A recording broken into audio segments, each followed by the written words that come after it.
علي حداد، الإخوة كونيناف، طحكوت وغيرهم، أسماء نهشت اقتصاد الجزائر لسنوات، أكلوا أموال الشعب حد التخمة، سبقوا قارون في الثراء. أسماء وشخصيات ورثوا الجزائر في عهد عبد العزيز بوتفليقة، والرقم المصرح به 200 مليار دولار. لكن هل الرقم حقيقي؟ شيدوا إمبراطوريات ساسها الفساد، السرقة، النهب، يمشوا بين الشعب لابسين برنوس السياسة، لكن في الحقيقة حاجة أخرى. عاثوا في أرض الجزائر فسادا قبل ما يبلغ السيل الزبا ويخرج الشعب في حراك سلمي لمدة عام ويخليهم وراء القضبان فردا فردا. هذو الناس اللي ذكرتهم والناس اللي راح نذكرهم الجزائر بسبتهم احتلت المرتبة 117 من أصل 180 من ناحية الفساد عام 2021. في الفيديو اللي فات المتعلق بالعشرية السوداء حكيت كيف حتى نوصل بوتفليقة لكرسي الرئاسة، لكن ما حبيتش نحكي التفاصيل بكل بساطة لأنه تفاصيل خليتها لهذا الفيديو. كما ذكرت أيضا في الفيديو السابق اللي يحكي على العشرية السوداء أنه النظام الذي تبعه هو ريبو مدين هو النظام الاشتراكي، أما النظام اللي تبعه شادلي بن جديد هو النظام الرأسمالي اللي خلق طبقة غنية جديدة. وكما نعرف أنه في عهد الهواري بومدين وزير الخارجية هذاك الوقت كان عبد العزيز بوتفليقة، وفي نفس الوقت كان المسؤول على ميزانية سفارات الجزائر في الخارج، وهذه الأموال أو الميزانيات منها اللي راح إلى حساب بوتفليقة الشخصي اللي كان فاتحه في سويسرا. ولما مات بومدين الناس اللي كانت حابة تتخلص من بوتفليقة فتحوا ملف القضية وتم اتهامه بسرقة المال العام. واللي تفرج الفيديو السابق قلت انه بعد هواري بومدين جا شادلي بن جديد اللي قرر انه يمحي آثار بوتفليقة بالشوي او خطوة خطوة ويخرجه من الساحة السياسية، بالرغم من انه في البداية عين وزير عام 1979، بعدها فات للمجلس التأديبي للأفلان ونحاوه من اللجنة المركزية بعد ثبوت التهمة عليه والمتمثلة في 60 مليون فرنك. وبعد صدور الحكم وبالضبط في عام 1981 بوتفليقة يقرر انه يهرب ويروح للمنفى وينعاش بين سويسرا والامارات. الحاجة اللي تعلمناها في الفيديو السابق انه بعد ما جاء شادلي بن جديد واعتماده على السياسة الرأسمالية تظهر طبقة غنية جديدة. صح الفترة هذيك عرفت فساد اقتصادي ما عندوش مثيل في هذيك العهدة، وبعد ما ترك المنصب تاعو وزير الحكومة نسيت ما كتبتش اسمه سامحولي فجر فضيحة، قال بانه كاين مسؤولين كبار في الحكومة سرقت مبلغ وقدره 26 مليار دولار، الوغ كو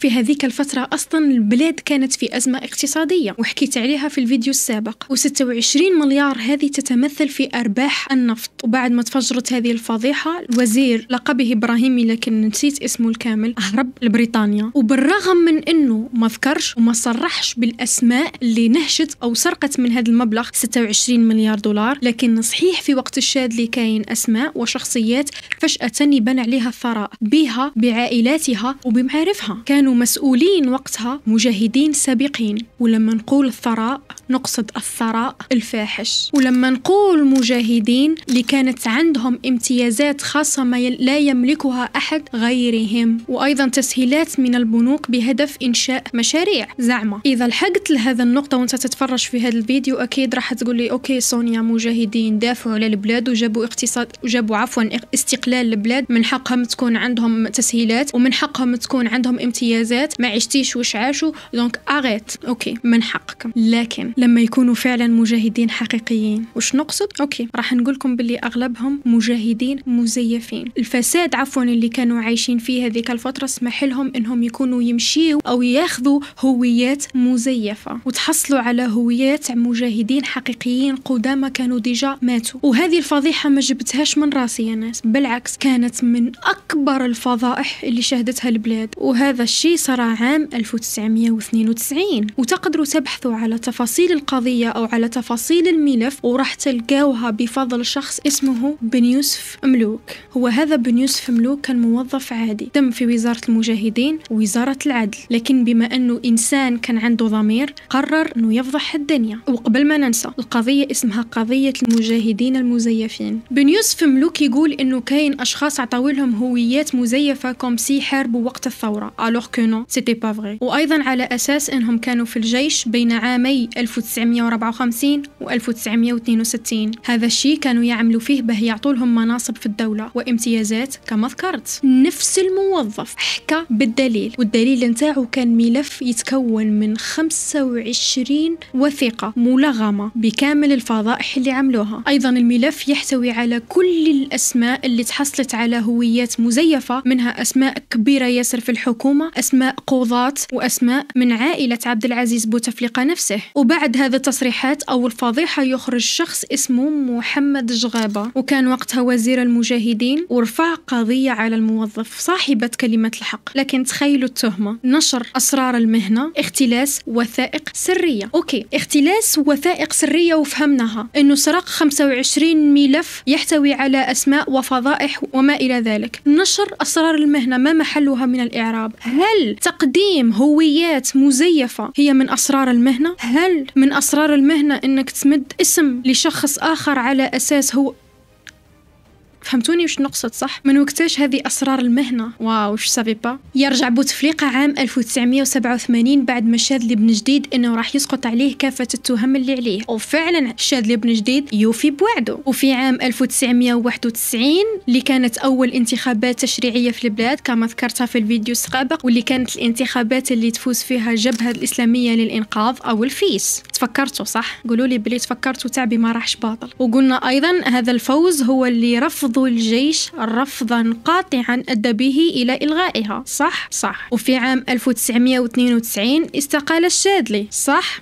وبدات العشرية السوداء إلى أن جاء عام 1999 ويرجع عبد العزيز بوتفليقة إلى البلاد. أوكي أنا بدلت صح. ولما دخل عبد العزيز بوتفليقة إلى البلاد يدخل عصر جديد إلى الجزائر. وش اسمه هذا العصر؟ اسمه زمن البندية، سرقة ونهب أموال العام ونهب أموال الشعب في عز النهار. إذا راجل أنطق. كانت حكومة في العلن وعصابة في الخفاء. هذه العصابة المتمثلة في الحكومة وقتها كانت تحت إشراف سعيد بوتفليقة. راح نفهمكم في اللعبة كيفاش كانت. الجزائر كانت عبارة عن رقعة شطرنج. لي بيون هما رؤساء الحكومة ورجال الأعمال وقتها كما الإخوة كونيناف، علي حداد، طحكوت، الخليفة، شكيب خليل وغيرهم. واللاعب الرئيسي سعيد بوتفليقة. ما كانش لاعب عادي، لا، كان لاعب محترف. الفساد اللي صنعوه، الأموال اللي سرقوها، الحرير اللي رقدوا عليه، ظهر منه القليل بسبة فضيحة القرن اللي ظهرت أو تفجرت عام 2003، وهي فضيحة بنك الخليفة. مولاه رفيق عبد المؤمن.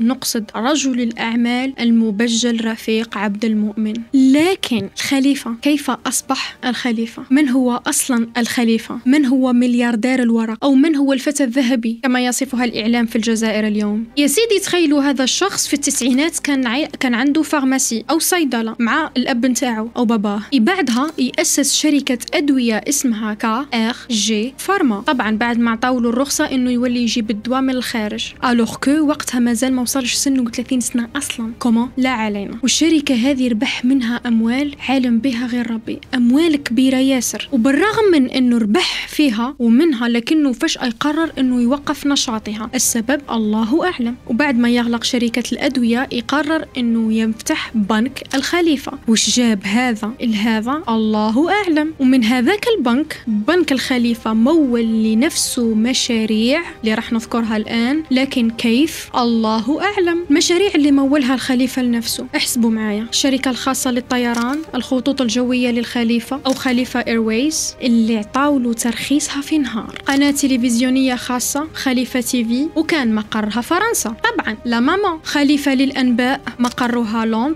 وأصبح داعم لفريق أولمبيك مارسي، ودعم نادي للرugby وقتها في فرنسا نسيت اسمه مانيش كاتباته. ونتذكر وقتها إنه نشب خلاف بينه وبين صاحب هذا النادي الرugby، وخرج وقتها وقال أنا أريد أن أعرف مصدر أموال الخليفة، رانا كامل حابين نعرفه. أموال هذا عبد المؤمن خليفة زادت بشكل جنوني، النار ما تاكلهاش، وأصبح عنده نفوذ في البلاد، ولا من ننطق ولا من قدر يتجرأ ويقول من أين لك هذا، حتى يجي نهار ويفرج ربي. وفطنت الهيئات الرقابية للثغرات المالية. لكن كيف؟ لأنه تم توقيف 3 مسؤولين كبار يحاولوا إنهم يخرجوا مبلغ كبير كبير كبير من البلاد، وهنا تم فتح ملف القضية الخاص بهم، ومن ملف إلى ملف إلى ملف يوصلوا لاسم بنك الخليفة. تخيلوا إنه القضية أو ملف القضية يتضمن أدلة تثبت إنه هذا الخليفة أو بنك الخليفة الأموال المودعة أو التي تم إيداعها في بنكه وزعها على معارفه وعلى فنانين في البلاد وعلى أفراد من عائلته. تخيل، نعطي لك مثال، عندك مليار إن شاء الله كل يوم، تروح تحطها في بنك الخليفة، إيبا هذا بنك الخليفة يهز هذيك المليار تاعك ويروح يوزعها على الفنانين وعلى حشك بشك وعلى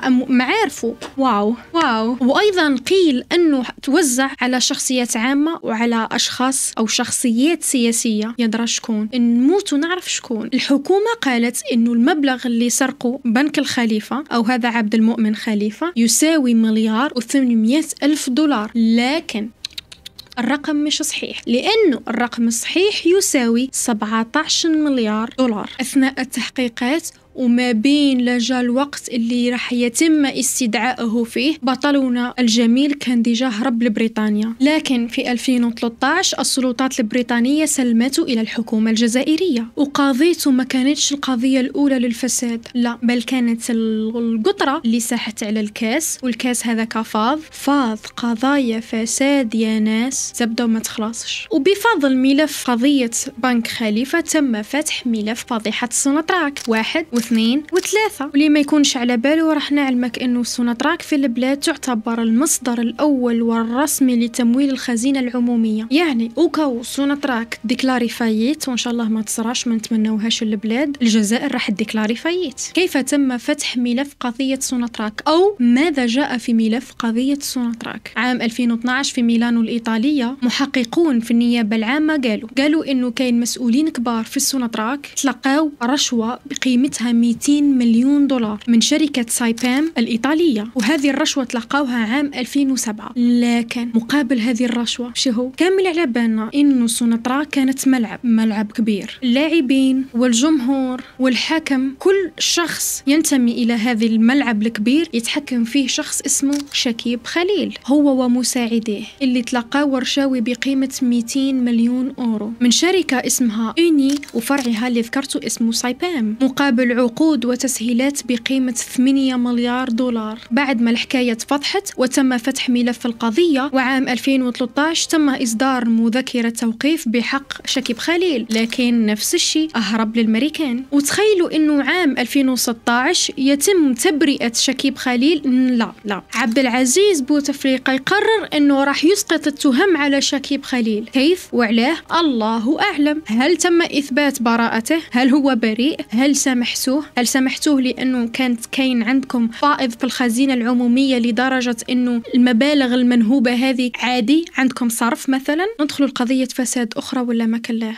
أوكي. طريق السيار شرق غرب في 2006 أو مبلغ وقدره $6 مليار لشخص، وقالوا له يا فلان لازم عليك توقف على مشروع طريق السيار شرق غرب. سيتي بريفو أنه يسلموا بعد 4 سنوات، لكن المشروع ما كملش، كان لازم عليه هذا الشخص انه يسلموا في 2010 ما كملوش. ومن الميزانية اللي عطاوها له اللي هي $6 مليار لقاو رواحهم صارفين او خاسرين اكثر من $16 مليار. عرفتوا الشخص اللي مسك المشروع صح؟ باين علي حداد، اغنى رجل في الجزائر وقتها، من مقاول بسيط الى اغنى شخص في الجزائر. الانسان هذا علي حداد كان شخص بسيط جدا.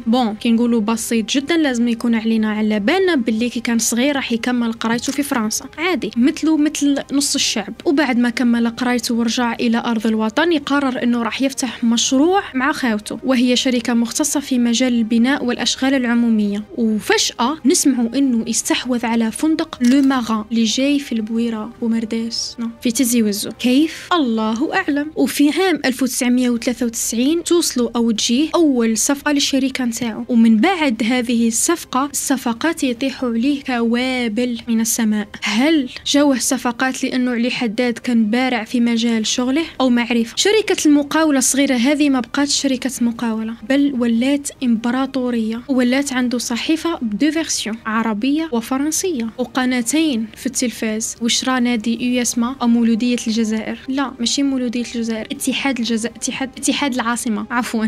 وأيضا ما حبسش هنا، لا ادخل أو توغل إلى قطاع الصحة، وأصبح شريك مع أكبر شركة شركة أمريكية راح نحط لكم اسمها على الشاشة باش تعرفوها لأني ما ذكرتش اسمها. أيضا أصبح الوكيل الحصري لشركة تويوتا اليابانية. لكن هذا كل مش موضوعنا هو طريق السيار شرق غرب، لأنه هذا هو المشروع اللي خلى علي حداد من أغنى أغنياء الجزائر. بلا ما ننساو أنه صاحبه الانتيم هذاك الوقت كان سعيد بوتفليقة خو رئيس الجمهورية عبد العزيز بوتفليقة. في 2017 تم نشر مقال في جريدة لوموند الفرنسية قالت أنه ثروة علي حداد تقدر ب 2 مليار دولار. أين لك هذا؟ الله أعلم. بدون أن ننسى أنه علي حداد تم ذكر اسمه في فضيحة بنما. فضيحة بنما موضوع وحده أصلا طويل وعريض، لأنه تم ذكر فيه أسامي عربية كبيرة منها ملوك السعودية، رؤساء في لبنان وغيرها. إن شاء الله راح نحاول نعمل عليه فيديو فقط نلقى المصادر الموثوقة. لا علينا. هذه الفضيحة تقول أنه في 2004 علي حداد أنشأ شركات وهمية أو شركة وهمية. اسم الشركة الخاصة اللي افتحها هي كينغستون أوفرز جروب كوربوريشن. واللي تفرج الفيديو اللي حكيت عليه على موضوع التيك توك قلت أنه الشركة الوهمية معناها حاجة واحدة، هي غسيل الأموال. والتفاصيل اللي راني نحكي لكم فيها الآن ما هيش تفاصيل، هي فقط قشور من المعلن، لكن التفاصيل صح معلمين بها غير هما. في هذا الجزء أعزائي المشاهدين راح نحكي على أجمل وأروع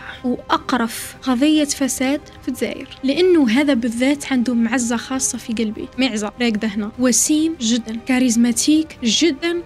أعزائي المشاهدين رحبوا معايا طحكوت، من بائع خضار إلى ملياردير. تخيلوا إنه طحكوت لما كان صغير كان خضار، هذا الشيء كان في السبعينات، لكن وبقدرة قادر وفي نهاية الثمانينات طحكوت يصبح المسؤول عن النقل العام في الجزائر. كيف؟ الله أعلم. وشخص ما يعرف مصدر أمواله اللي ظهرت فجأة. هو هذا الشخص بدأ ب4 حافلات قديمة اشتراهم، وطبعا دارهم يخدموا، ومسار تاعهم كان من الرغاية إلى العاصمة، يعني معناها من الرغاية إلى ألجي سونتر. لكن الثروة اللي عملها مستحيل تكون نتيجة 4 حافلات يخدموا من الرغاية إلى العاصمة، مستحيل. وبعدها فعلا أعطاوا له عقود لتقديم خدمات النقل الجماعي، وسيطر على النقل الجامعي في معظم ولايات الجزائر. 2009 طحكوتي قرر إنه النقل البري مش كافي، حاجة ما تليقش بمقامه، ويقرر إنه يتوسع إلى النقل الجوي. طبعا أول حاجة يعملها إنه يستثمر في شركة اسمها سلام تور. سيد عاد يستثمر في الطيارات.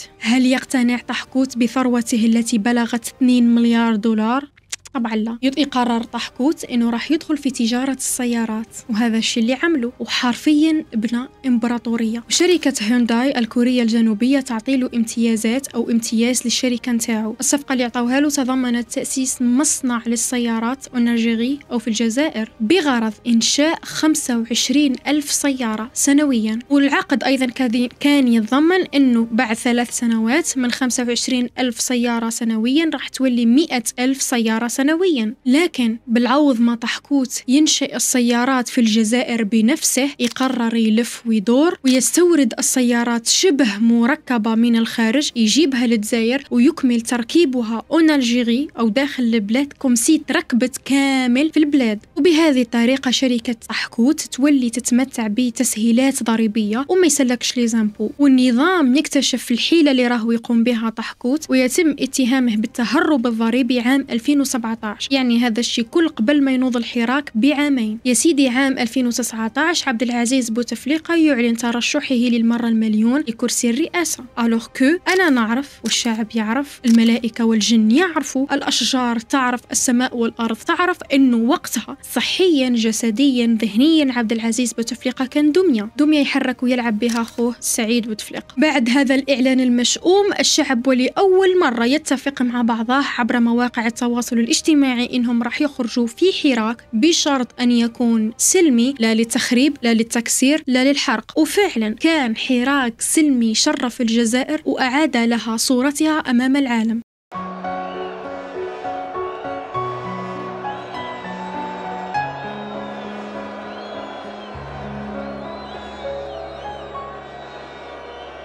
من أجلك عشنا يا وطني، نفدي بالروح أراضينا. قد كنا أمس عمالقة في الحرب نذل أعادينا، وإن اليوم عمالقة